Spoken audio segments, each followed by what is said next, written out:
Okay, now we really will get started. Hi, everybody. I'm Julie Dobrow, a senior fellow at Tisch College and a faculty member in the departments of Child Study and Human Development, Film and Media Studies, and Civic Studies. I'm delighted to be back in person and welcoming you all to our 15th Murrow Forum on Issues in Journalism. Today's program is sponsored by Tisch College's Solomon Speaker Series with support from the Political Science Department, the Film and Media Studies Program, Tufts Action, the Africana Center, the Tufts Archival Research Center, and the Murrow Center for a Digital World at the Fletcher School. I want to give special thanks today to Gene Corbin, a visiting professor at Tufts and a partner of Tisch College's, for his support to make this event possible. Gene, we're indebted to you for your gracious collaboration and for hosting Abby at his home last night for dinner with his Art of Civic Communication students.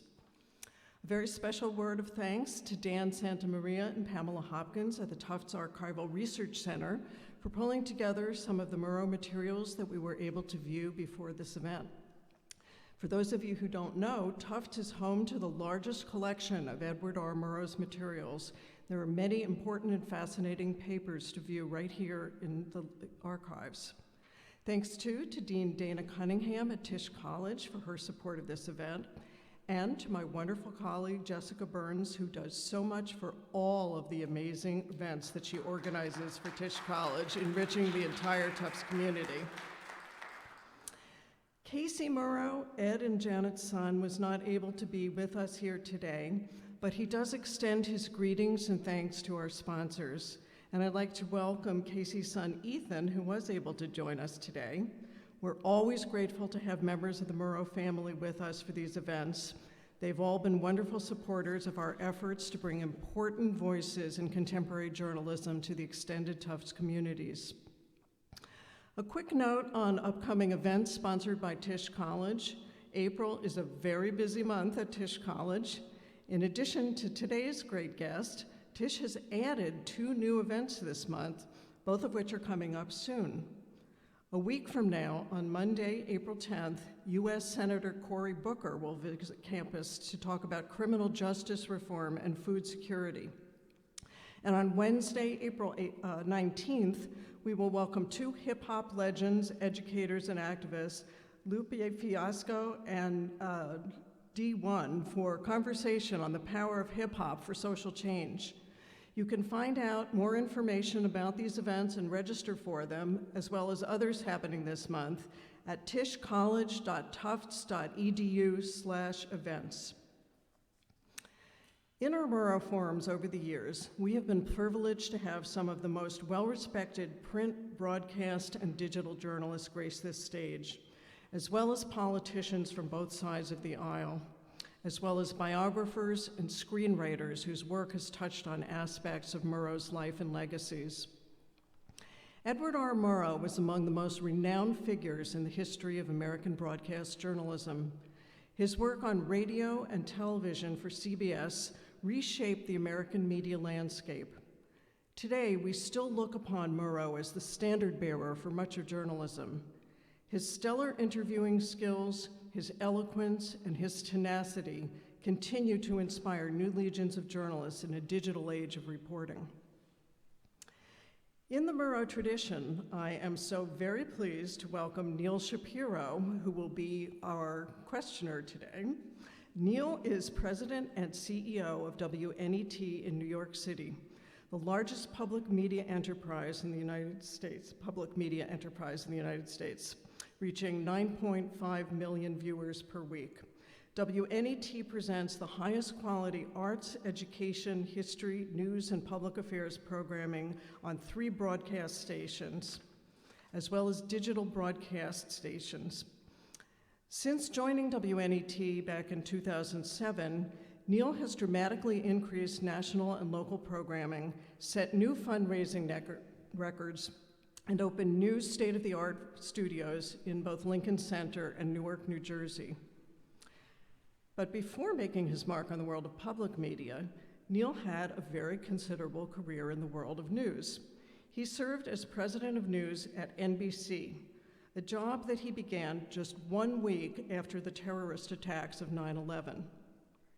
Prior to that, he served as executive producer of Dateline NBC, a show that he resurrected and built up to be one of the most awarded television news magazines in history. For his television work, Neil has won 32 Emmys, 31 Edward R. Murrow Awards, and 3 Columbia DuPont Awards. But beyond all of these awards, one of Neil's greatest distinctions, and the one I know of which he is exceedingly proud, is that he is a Tufts graduate. He graduated magna cum laude from Tufts in 1980 with degrees in history and political science. He's taught journalism here at Tufts and at the Columbia University Graduate School of Journalism, and has lectured at many universities, including MIT and Stanford. Neil serves on the Tufts Board of Trustees, where he continues to make valuable contributions to this university in so many ways. And there's one other distinction that Neil holds, and one of which I know he is most proud of all, and that is that he is a Tufts parent. Abby Phillip is CNN's senior political correspondent and anchor of Inside Politics Sunday. She joined the network in 2017 to cover the Trump administration and served as White House Correspondent through 2019. In January 2020, she moderated CNN's Democratic presidential debate in Iowa. She also anchored special coverage of Election Night in America surrounding the 2020 election, which lasted several days until CNN was the first news outlet to project Joe Biden as the winner. In January 2021, Abby anchored CNN's special report, Kamala Harris Making History, about the vice president's barrier-breaking career and the childhood experiences that helped to shape her. Abby Phillip joined CNN from the Washington Post, where she served as a national political reporter covering the White House. Before joining the Washington Post, Abby was senior reporter for politics at ABC News. She's also covered the Obama White House for Politico, as well as campaign finance and lobbying. Phillip was named to the Time 100 Next list in 2021, and she was the recipient of the National Urban League's Women of Power Award. Abby is a graduate of Harvard University with a degree in government. She currently lives in Washington with her husband, daughter, and their adorable pup, Booker T. Let's take a look at a short reel of some of Abby's amazing journalistic work so far.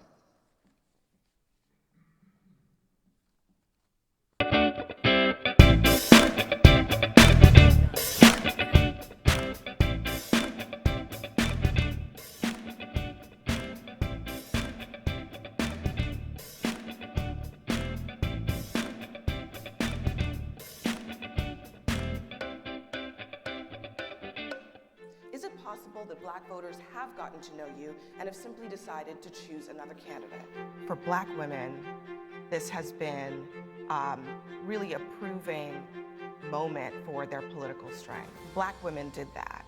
Do you trust that the maximum amount of effort is being put forward to bring BG home? No, I don't. Some historians say about the civil rights movement that a lot of women were not given their due. Oh, sure. A lot of women, you don't hear their name mentioned. You were one of them? Yes, I'm one of them. Looking back on your record, do you think that you were walking that kind of tightrope as a woman, as a person of color, walking into these rooms? Oh, well, I did do things people hadn't done before. There's no question about that.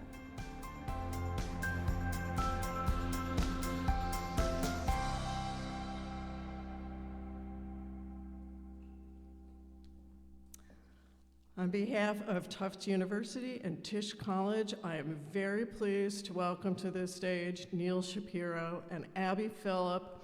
Abby, thank you for being our featured journalist in this year's Edward R. Murrow Forum.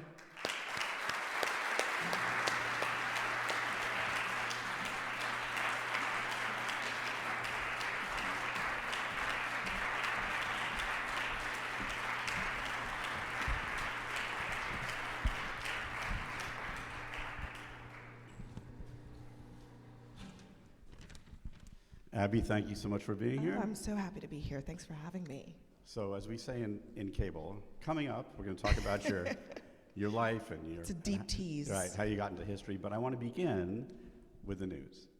So since I think part of what makes journalism fun is covering things which are different or something new. So tomorrow, a former president of the United States will be arraigned and arrested and fingerprinted, and you will doubtlessly be called upon to talk about it. Have you started to think about kind of what this issue means and what it's going to mean for the country? Yeah, I've been thinking about it for a little while. I've had a few days to give it some thought, and I've actually gone in a couple of different directions on it in my own mind. It is definitely unprecedented and historic in its nature for this country. But when you take it in the broader context of this particular former president, I think that is more significant, that no other president has ever gotten to the point at which there was even sufficient evidence to bring criminal charges against them. And it's not that easy for someone to just gin up charges against someone. I know that that's the narrative that's out there, that like anyone could just decide to charge a former president any day. But I don't think that that's true, because if it were true, it would have happened. And so we have crossed a line in which there is now an individual who has, in 4 different circumstances, had investigations, very serious criminal investigations against them, one of which is now moving to an indictment. And I think that's a wake-up call for this country about, just where are we going with this, and what has changed in our society that has allowed something like this to happen. I don't buy the idea that it's just overzealous prosecutors. I think we have a justice system, and the justice system is actually layered and varied, and it's not as easy as people think that it is to game that system. And it's playing out the way that it's intended to play out, and the judges and juries will decide. But I think that we've crossed a line now where I think it's now, in some people's minds, this type of thing has become acceptable. And I think as a country, we have to decide whether or not that is something that we want to live with going into the future. And I'm sure you're prepared for this, but there are critics, especially critics of the media, who say that part of the reason that Trump got to the presidency and part of the reason he maintains his grip is because we, quote, the mainstream media, give him so much attention. I'm sure there'll be those claims tomorrow. Yeah. How do you feel about that? Yeah, I mean, he gets a lot of attention because he's a consequential figure in our politics. You may not like it, but he is. And he is an important figure in Republican politics, in American history at this point, for good or for bad. And we have to cover this type of thing as it's transpiring. I was telling Neil earlier, I mean, I'm here with you all today, so I'm not covering the plane landing in New York City today, this afternoon, and you can, I think it's, people are entitled to feel like maybe tracking the plane from Mar-a-Lago to LaGuardia is or is not newsworthy. I'll leave that to you. But he's a significant figure, and not only is it important when he does things, but I think at this point, it's the idea that somehow by simply covering him, you're sort of encouraging or supporting him is not true. I think as journalists, we have a responsibility to give people the information that they need in order to make decisions. And they can't make decisions if they don't know what's happening, and if they don't know what's happening in the appropriate context. And that includes the outrageous things that Trump does when he's dining with white supremacists, when he's giving a speech in Waco, Texas. It's not just what is he doing, but also what does it mean? Why does it matter? Giving people that context so that they can decide whether they care or not for their own decision making, whether they want to vote for the guy or not, whether or not they want to get more involved in their civic life, in politics, and in their communities. People need to know, and they won't know unless we cover it. And how much of a given that Trump is unlike any other president we've seen, he seems to enjoy the spectacle. How much of a challenge is that to you as a reporter and a commentator? It's incredibly challenging. And take, for example, where we started, which is this is unprecedented. And it is, right? But I think we start by saying that, but we also, there's more context there. It's not out of the blue. It's not the only circumstance in which he is in legal jeopardy. He's not even the only political figure to, in a democracy, to face prosecution. In other democracies, many of them around the world, they prosecute and sometimes convict their former or even current leaders of all kinds of charges, including corruption and things like that. So yes, it's unprecedented, but I think Trump's game is often to make it it's the outrage machine. And I think we need to resist the urge to buy into that outrage machine and instead provide more facts and context. And also, just because someone says that it's politically motivated doesn't mean that it is. And how would they know anyway? They haven't seen the evidence. Neither have we. So a lot of times, my job these days is just telling people, we gotta wait. we have to wait until we have more information. And all these politicians, their job is to make you really worked up.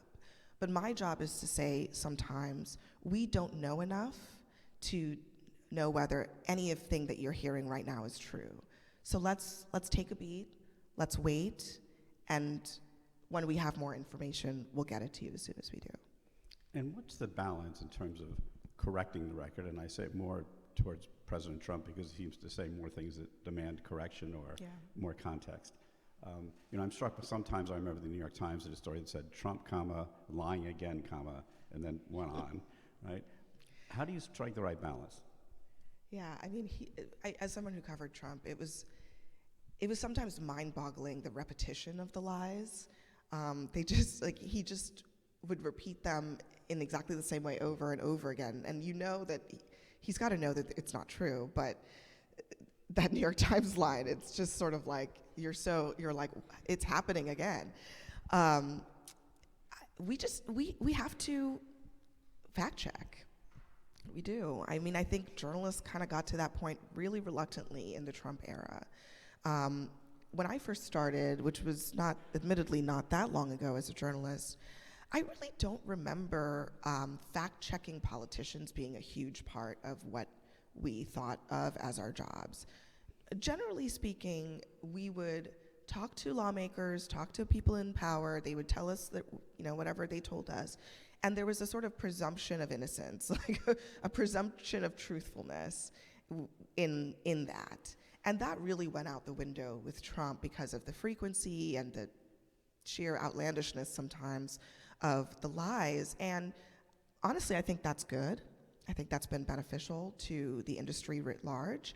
And now we're at a place where fact-checking is embedded in what we do, and it's not just with Trump. It's also with a lot of lawmakers on Capitol Hill and pundits. I mean, journalists have to be prepared to push back, and in some cases push back forcefully against lies, because if a conversation is premised on a lie, then you're heading off in a totally different direction. You're misleading people. So you have to balance that, of course. I work in television. Neil, you've worked in television. You don't have unlimited time. So you can't necessarily hammer on a fact check for 10 minutes. And sometimes you could foreseeably do that. Some of these lies would warrant a 10-minute fact check. But so you have to know at what point to just really plant your foot on the truth and move forward with another question. I think some people get frustrated when they feel like, how could you possibly talk to this person? They lie all the time. Well, how do you even know that they lie all the time? You know that because journalists talk to them. So I think that it's important to put that out in the open, to let people see the deception when it's happening, and to really put people on the record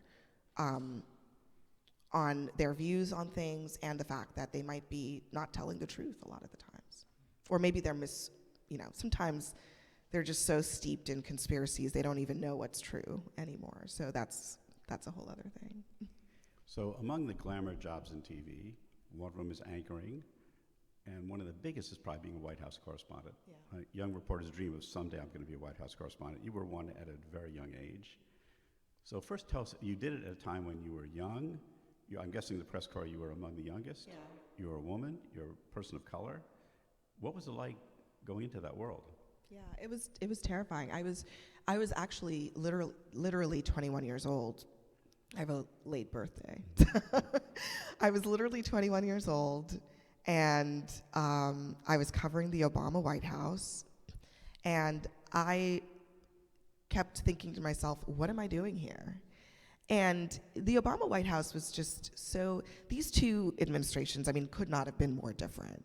The Obama White House was very kind of traditional,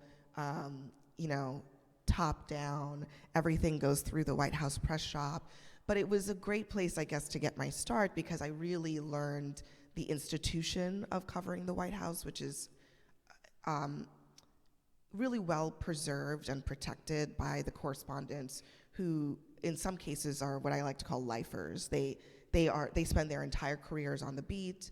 They are part of the leadership structure of the White House Correspondents Association, and they preserve the traditions of the White House that maintain access for journalists and for the public.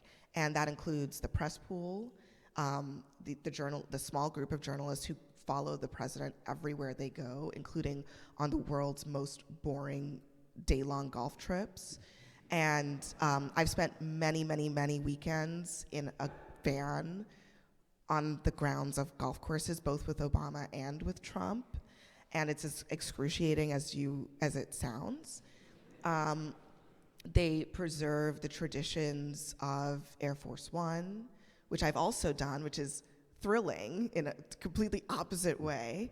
Being on the plane for press gaggles and being on the plane when news is happening. And what goes into that. I've never been on Air Force One when they've used the phone. There's like a phone, a physical phone where they can, typically it would be, I think, the Associated Press.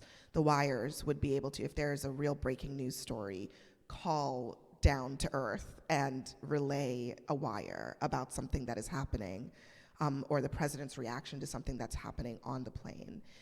But I've been on the plane when news is breaking and you're waiting to see if a staffer will come back or if the president will come back. I've been there when the president has come back, both Obama and Trump. And those moments are, no matter how many years I spent on the beat, I still, every time those things happen, your heart kind of skips a beat a little bit because it's like, it's on. and you are, especially when I was in the print pool, typing furiously, trying to capture every word that's said, because the only way anybody knows what happened on that plane is because of what you send back. So I'm glad I did it under Obama because it was the most normal experience I could have gotten. And then the Trump experience was like the exact opposite of that. It was incredibly abnormal in every possible way. And a lot of times the people who worked for him had absolutely, because they didn't really do much of a transition, they just didn't know how the place was supposed to work. So it was reporters like us who were telling them how it was supposed to work. And but also seeing younger reporters for whom Trump is their only White House experience. It is a little bit misleading because he was just not, it was not normal. And he did a lot of things very strangely, and it was way more exciting also in that respect. And I think when Biden came in, a lot of White House reporters who started with Trump and then went to Biden were like, oh my God, this is so boring. And it's like, yeah, it can be like that. Just really mundane in a normal administration. And Trump was exciting, and that's, I think, some of the thrill of covering him for the reporters who did it. So we've talked about the parts can be mundane, but also some of the exciting parts and the glamorous parts.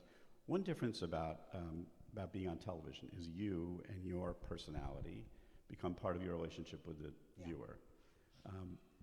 And once upon a time, print reporters don't really think about that at all. So did you think about, when you first started, did you think, what's my brand going to be? Do you have a brand now? And if you do have a brand, what's your brand? When I first started, I definitely did not think about what my brand was going to be. Because I came from a print world, and a lot of television reporters do, actually, to be honest. Like, there's nothing terribly strange about that. Many of my colleagues in television today started out in print, but I never really, I didn't think about that initially because I had other things to think about, like not screwing up on TV. But the more I've been in this business, the more I have just concluded that I am who I am, and I am a pretty straightforward person. I try, or at least I try to be, and I'm generally a pretty dispassionate person. I'm not a yeller on television. I don't like to get into back and forths over emotions or partisan things. What I'm going to try to do is bring facts to a situation, and also bring some common sense to a situation. And I think that's maybe the one thing that I found the more I spent in television was lacking the most, was just some basic common sense. That you got the sense that what was being discussed on television was being treated totally differently from how regular, normal people would interpret circumstances. And that gap between how pundits talk about politics and how real people interpret politics is way too large. And what I try to do is narrow that gap as much as possible and really take a common sense lens to some of this stuff. And it was driven in large part by Trump, because what I would find is that things would happen and we would go to our sources, and many of them were dishonest and would try to spin things in a certain way. And there is a certain obligation to report what is being said to you. But the other part of the obligation is to not mislead the audience by presenting that as somehow real or factual when you know that it's not. And when a basic common sense test would tell you that it is not. And so I think we kind of ended up in a place where we really had to then say, this is what they're telling us, but here are the facts of the situation which really make what they're telling you completely untrue. And it's not rocket science. Sometimes people are seeing things transpiring, and you have people in the White House telling them that what they're seeing isn't really happening.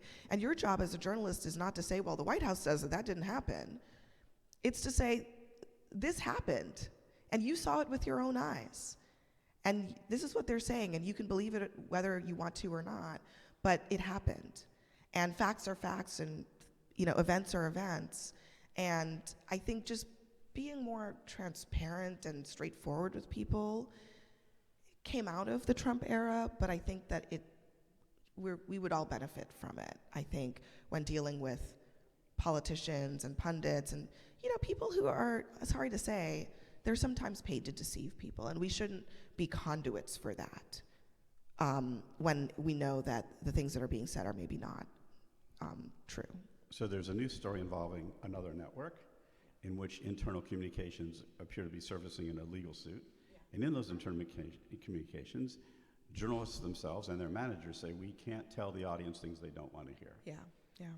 You've told the audience sometimes things they don't want to hear, and now through Twitter and other things, they can actually get back to you and tell you how they feel about that. What's that like? Well, it used to be so much worse, actually, I think. I think now Twitter is so much less resonant for a lot of reasons. But I mean, in the Obama era, in the early Trump era, there was a lot of feedback from people on both sides of a story. I don't want to say I ignore it, but I ignore it. Because Twitter is social media feedback especially, it's not real life. It's not even close to real life. The vast majority of people in this country are not engaging with me on social media. And it's really important to remember that sometimes the feedback can be very intense, and you're like, oh, did I mess that up? And maybe you did mess it up. But the vast majority of people are not engaging with you on that platform, and so you shouldn't take your cues from that. I think the anecdote to the Beltway echo chamber is obviously being out in the world and talking to real people. And you can do that in a lot of different ways, but as a political journalist, you go out, you tell stories. But sometimes, I mean, hopefully, you know, in my case, sometimes, you know, I have people I know, family all over the country and in all different socioeconomic statuses and in rural America and urban America. And, you know, you get feedback in a lot of different ways, and you want to try to listen to people in other places to determine how it's going. And as it relates to networks wanting not to cross their audience, which is what was happening with Fox News, that's a real problem. Because sometimes the perception is that we are the ones who are dictating the narrative, but sometimes also the audience wants a certain thing, and if you don't give it to them, sometimes they do in fact rebel. But we have an obligation, I think, as journalists to the truth, like actually genuinely to as close to the truth as we can get to it. It's not to say that like we're God and we know everything, but sometimes we know what is close to the truth, and we have a responsibility to tell that. And that's where I think it crosses the line. And you do, in some cases, have to risk your audience being upset with you to tell them the facts. I mean, you think that like liberal news organizations wanted to tell their audience that Hillary Clinton won in 2016? No, or lost in 2016, but no, but she lost. And they told them that when it happened. And so most news organizations handle that responsibly, and when they don't, like Fox did not after 2020, that's a real bright line, I think, that was crossed, and we'll find out how that case unfolds. But that's another example of something you can see for yourself and make a determination about whether that was all on the up and up, and maybe it wasn't technically libel, but I think most people would agree that their conduct was wrong. And I think that's pretty evident just when you look at the evidence that's in front of you. So among the many things that have changed in the world of media, one we've talked about, which is the number of different platforms, the number of ways, different ways you can communicate with the audience, they can communicate with you. But in the olden days, when there were just 3 networks and the newsrooms, I remember seeing a documentary about how they did the CBS News with Walter Cronkite, and it was a black and white film with all white men doing everything. There was no women even in the entire newsroom. Now we have a workforce which is more diverse. Do you think that is enabling us to do a better job and communicating better to the country? I think it helps. I don't think that it is the cure-all. I actually think that we should be just as focused as just as we are focused on diversifying who's telling the news and who's participating in that process. We should also be focused on insisting that, let's say, our white male anchors and producers, they're responsible for understanding the diverse parts of the country too. And I don't think we talk about that enough, that not only do I want there to be more people that look like me telling the news, but I also want my white colleagues to be better at reflecting and telling the stories of people of color and LGBTQ people, et cetera, et cetera. It shouldn't only be the domain of diverse communities to accurately portray those stories. It should be everyone's responsibility in the business. So that's really I think that there's a need for accountability here, where you shouldn't always be calling your black reporter to tell the race stories. Why can't white reporters tell stories about race with fairness and with empathy and with, all of that? And we haven't gotten there yet. I don't think we're talking about that much. We're just so focused on, well, we need to bring more people of color into the newsroom so that they can tell the stories about people of color. And that's step one, but step two is, why don't we stop thinking about stories about people of color as like a niche thing that only people of color can deal with? Why don't we instead treat it like we treat everything else in journalism? It's part of the story. This is a multiracial country. How are we gonna address politics when only the black and brown people are talking about black and brown people?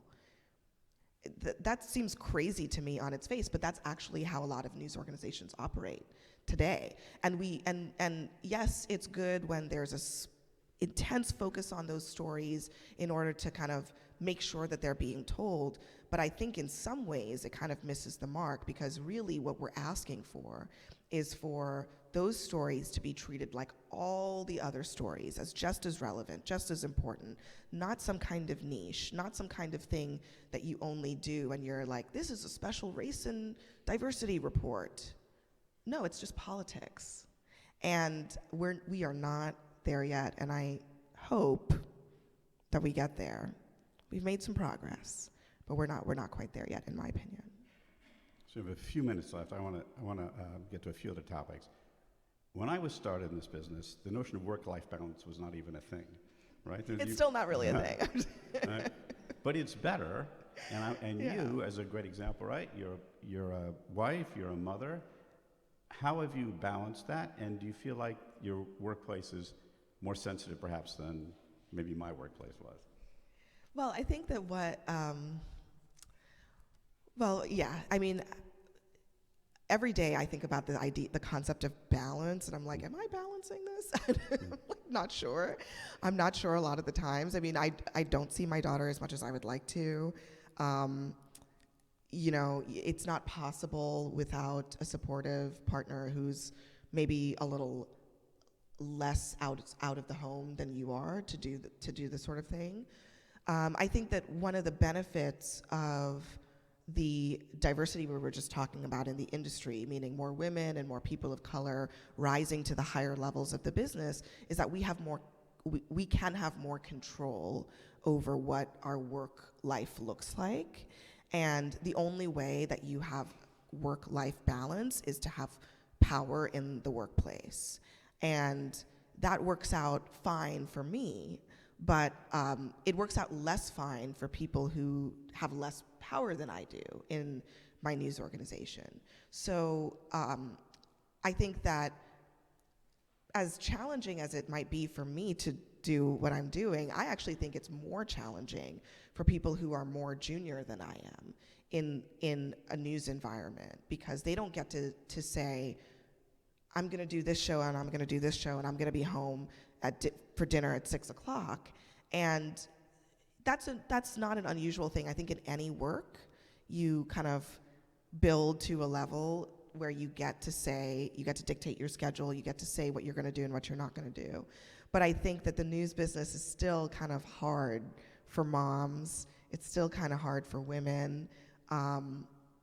And we need to do better. I mean, not just the news business, but you know, I took a long maternity leave when I had my daughter, and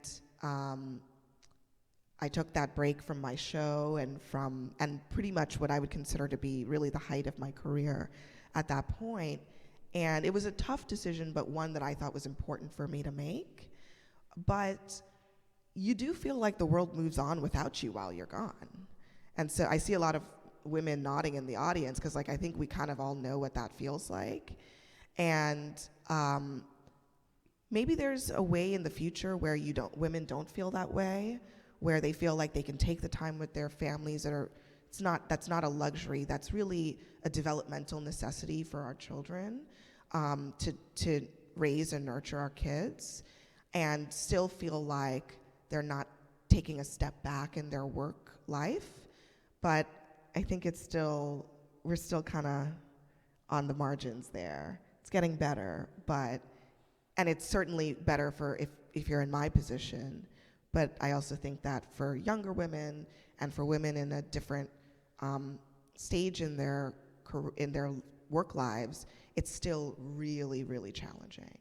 And is it, because maybe I think the news is a little bit different in the sense that people who get into it tend to be pretty obsessed about Yeah. it anyway. The news cycle doesn't seem to stop. Yeah. And now, thanks to devices, you can be in it all the time if Yeah, you want. yeah. So how do you maintain that discipline to say, I'm not working now? Yeah. Well, sometimes I do and sometimes I don't, you know? I mean, when the news is happening, I'm there. And if it's election week and I'm there for 4 days straight, or, you know, sometimes when it's happening, it's happening and you just have to do it. But one of the things that's helped, actually, so this is both hurt and helped. It's hurt that we have our devices, we can work anywhere, we can, the news follows us, the work follows us. That is a general downside of modernity that I think everyone deals with. But it has also actually increased flexibility. So if I don't have to physically be in the office sometimes, I may not physically go into the office. And especially during COVID, there was so much more flexibility. I can be on television from my home if I really wanted to be. I don't that often, but I can. And I think that helps too. But everything is in cycles in the news. And there are some news cycles that are really intense and you're just working nonstop. And you just do that when it's happening. But then it's in the down cycles that you have to establish your boundaries to a certain degree. And I've been lucky, I think, to have, you know, managers and people around me who generally respect that, but you also have to decide for yourself what's important to you. And some people, their work is the most important thing to them and they don't want to jeopardize that at all. I'm just not that person.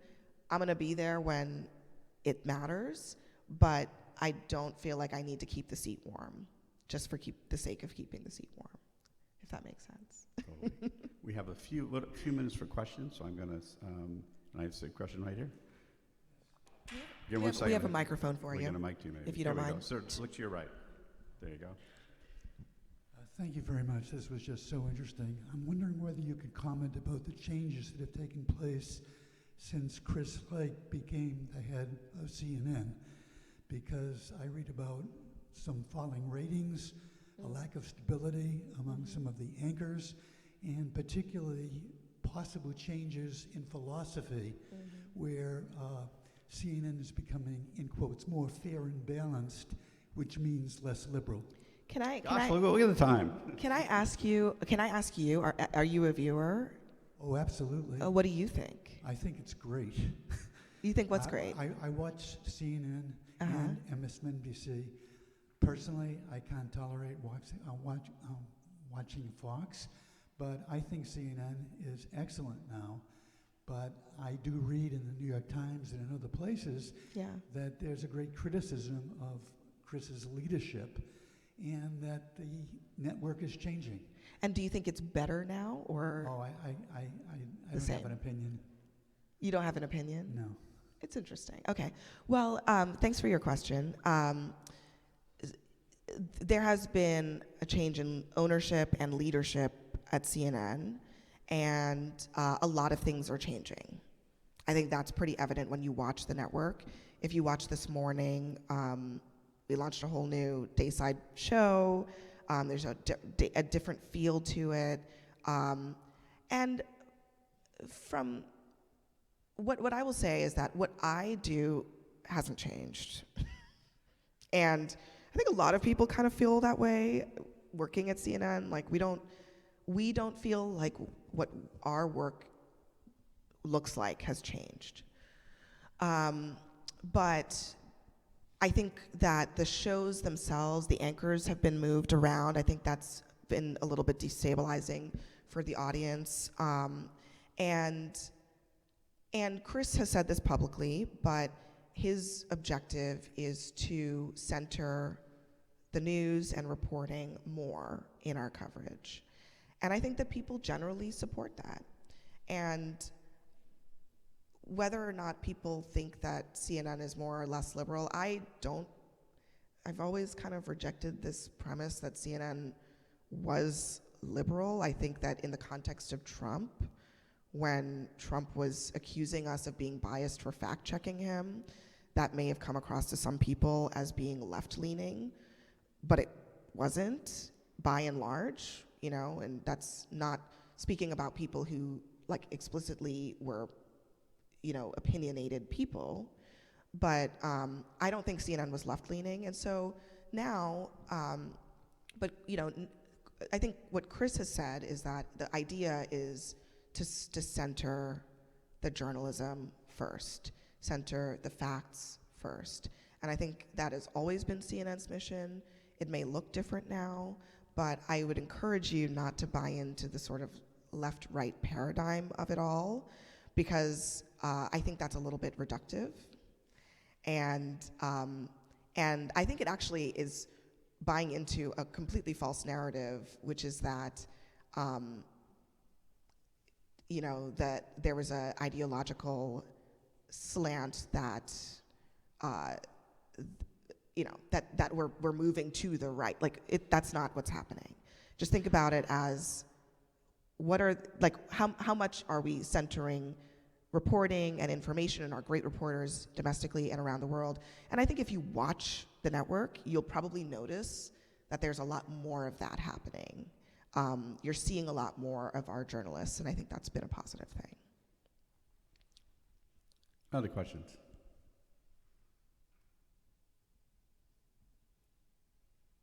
There's got to be more questions. You know, here we Oh, go. there's one back there.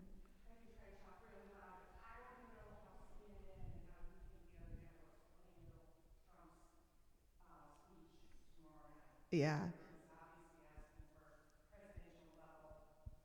Yeah. I will, Neil asked me the exact same question backstage before we came here. I don't know. Like, I'm just saying, I have no visibility right now into what our coverage plans are for that. If I had to guess, and this is just a guess, so don't hold me to it, I think you might see Fox covering it live. They tend to just carry his rallies and things like that, just based on past behavior. I think that more than likely, but it really depends on a couple of things, but more than likely, the other networks will watch, will cover, and will excerpt it and contextualize it. And if I had to guess, I would say that's probably where we will end up. But it's a tricky situation because it's newsworthy, right? This is a former president who's just been charged with a crime. He's been indicted and arraigned. And what he has to say matters. And he's a defendant also, and he's entitled to his innocence until he's proven guilty. And if we were covering the Alec Murdaugh trial, as we did, and Alec Murdaugh walked out of the courtroom and gave a statement and it happened to be in prime time, we'd probably cover it live in its entirety. So in some ways, there's a little bit of a difference with Trump just because he has a track record of lies, misstatements, and also incitement that we have to take extra care. And so we'll see. I mean, that's above my pay grade. I don't make those decisions, but that's my guess. You know, I do recall it was I think a Trump speech after the election, in which I remember people started to take it live, and then CNN quickly punched out, and then MSNBC punched out. I think Fox maybe took it almost all the way to the end. But there aren't other presidents where we would normally do that. Yeah, exactly. It's actually highly unusual to treat any president, current or former, in that way. So yeah, and that's another option. We could take it live initially, and then once the initial reaction, you know, we know him well enough to know sometimes these things will go on for 30, 35 minutes. Once we have his initial statement, there's no need to kind of take the rambling that might come later. So we'll see how it plays out. But it's a tough decision. I know that the networks are all deciding what to do. And the other, before we let people go to the other potential young journalists in the audience, can you talk a little bit about the importance of writing? I think a lot of people see like, well, she talks, she's a great talker. How important can writing be? Yeah, this comes up a lot when I talk to young journalists, and we were just talking to some students who I think some of whom are in the audience now earlier. But I cannot emphasize this enough, that whether I've worked in print or whether I'm blogging or writing articles on the front page of the Washington Post or producing segments at ABC News or talking on CNN, the foundation of all of that is writing. The foundation of good thinking is writing. And you cannot neglect the need to understand how to organize your thoughts and also how to persuade people in verbally through writing. And the value of writing is, there are a myriad of values, but first of all, it's a foundation of all of those different mediums. Maybe you're doing a podcast, but like listen to The Daily. The Daily is a very well-edited, crafted essay about the news. And you can't do that unless you know how to write well. And part of writing is being edited. And being edited is about getting that real concrete feedback about how you're conveying yourself and whether it's clear to the audience. And when you're first starting out in journalism, no matter what the medium is, I always say to people, try to get someplace where you can write and where you can grow as a writer. And when I worked at ABC News, I actually left ABC to go to the Washington Post for that reason, because I knew that if I wanted to be a better journalist, a better political reporter, I needed to be in a place where I could be really heavily edited. And I decided to go into a newsroom where I knew that would be possible. And I had the luxury of being able to go to the Washington Post, obviously, but that's what I was seeking when I went there. Not necessarily the Washington Post, the name, but the editing that I knew I would get there. And so it's something that throughout my career it has been a pillar. And when I see young journalists, and I'm screening resumes and I'm screening writing tests for people who I'm going to hire on my show, it's a real pitfall if you don't know how to write. It's a real pitfall because you can't, in a breaking news situation, when you're writing words in the control room that come out of an anchor's mouth, we need to know that you know how to write.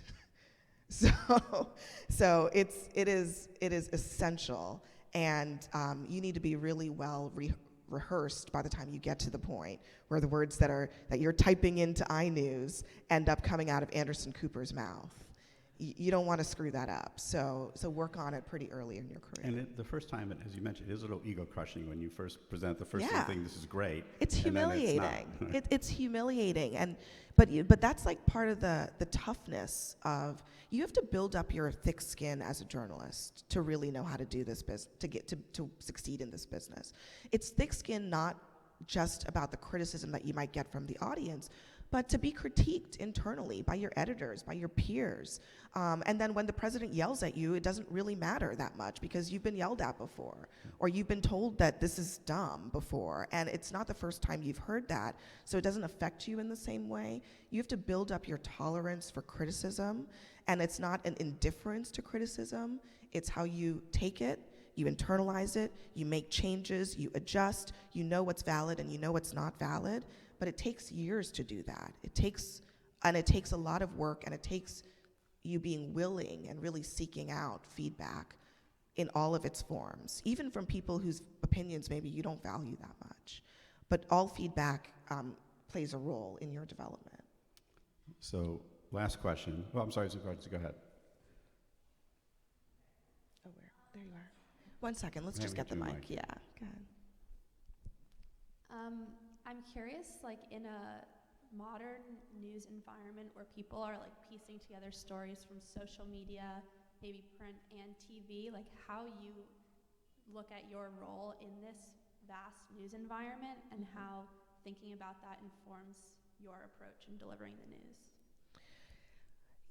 Yeah, it's I mean, this is like an environment where people are getting their news in all the different forms.